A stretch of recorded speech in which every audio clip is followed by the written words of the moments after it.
বাৰিষা ধান খেতিত কৃষকৰ ব্যস্ততাৰ সময়তে বন্যহস্তীৰ উপদ্ৰৱ পথাৰত কঠীয়া তোলা আৰু ৰোৱাৰ সময়ত খেতি পথাৰত অৱস্থান কৰিছে বন্যহস্তীৰ জাকে জাকটোত আছে 21টাকৈ বন্যহস্তী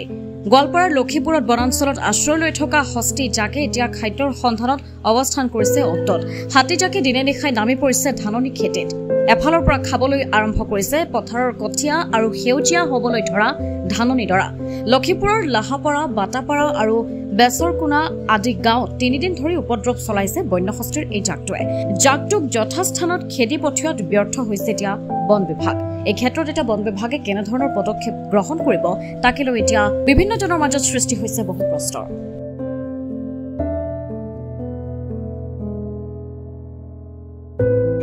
উপদ্ৰৱ চলি আছে খুব চলি আছে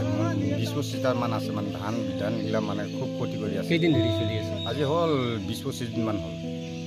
এনেকা ঘুৰা পাকা কৰি আছে দেখি ধান খেতি খাই আছে ধান খাই আছে নগদ খাই আছে দেখা পাই আছে পাব্লিকে আৰু এই ধানৰ যিবিলাক কঠীয়া আছে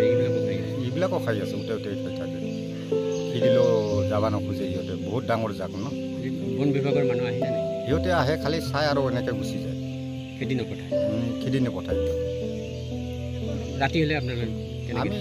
গাঁৱলী মানুহ পঢ়া থাকিব লাগে দৰকাৰ হয় নাতে ঘৰৰ ফালে আহে ঘৰ দুৱাৰ ভাঙি দিব চায় এইকাৰণে ডিউটি থাকিব লগা দৰকাৰ চৰকাৰৰ পৰা থাকিলে ভালকৈ তদন্ত নালয় যিগিলা ধান বিধান খাইছে ধৰ এইগিলা খেতিপূৰণ দিলে আমাক ভাল হয় আমিতো চব অভাৱীয়াই মানুহ না ধৰ কথাৰ কথা আমি এইগিলা ক্ষতি হোৱাগিলা আমি ক'ত পাম কিমান কষ্ট কৰি আমি এইগিলা যোগাই কৰা হৈছে এখন এতিয়া দিলে ভাল পাম news report IND 365 Assam north east